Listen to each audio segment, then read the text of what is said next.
গরু দেখো থাকি সে কথাটা আমার স্মরণ নাই। আর জঙ্গল মধ্যে হাজার হাজার গরু, অত গরুর মধ্যে কোনটা আমার গরু আমি কিভাবে চিনবো, কিভাবে আনবো? মা বলে আব্বু শোনো, মা পরামর্শ দেই, তোমার চিনার প্রয়োজন নাই, চিনার মালিক একজন। কার কাছে আমরা রাখছিল? বাবা কার কাছে রাখছিল?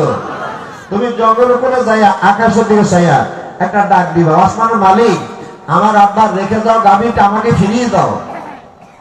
তুমি দেখবার জঙ্গলের ভিতর থেকে লেজ উঁচু করে সোনালি রেখাটা গাভী গোটা জঙ্গল যায়। কথা ঠিক না? ঠিক আমাদের আল্লামা কাজী সানাউল্লাহ পানি বর্তমানে লেগেছেন তাফসীরে মাদারিতে। এই কথা বলার সাথে সাথে আব্দুল্লাহ সাইয়া দেখে জঙ্গলের ভিতর থেকে লেজ উঁচু করে সফরা রঙের গাভীটা আব্দুল্লাহর সামনে এসে হাজির হয়ে গেল।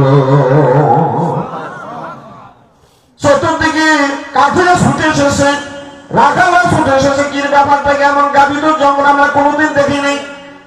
যেই গাভীর আলোতে গোটা এলাকা জলজল করছে। আব্দুল্লাহ মা বলেছে কাঁধের মধ্যে হাতটা দিয়ে কানটা ধরে টেনে আনার জন্য।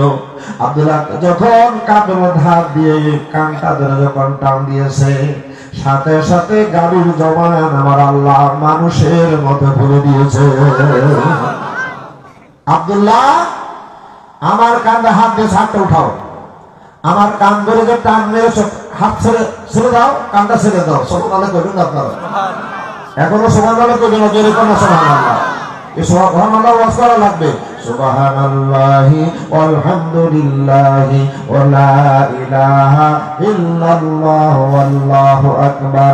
তামলাউ মা বাইনাস সামাওয়াতি কলা শুনি বান্দা সুবহানাল্লাহ আলহামদুলিল্লাহ আল্লাহু আকবার একবার কয়, একবার বলার সাথে সাথে আসমান থেকে জমিন পর্যন্ত সমস্ত খালি জায়গা আখিরাতের নেক মানে আখিরাতের টাকা দিয়ে আল্লাহ ভরপুর করে দেয়।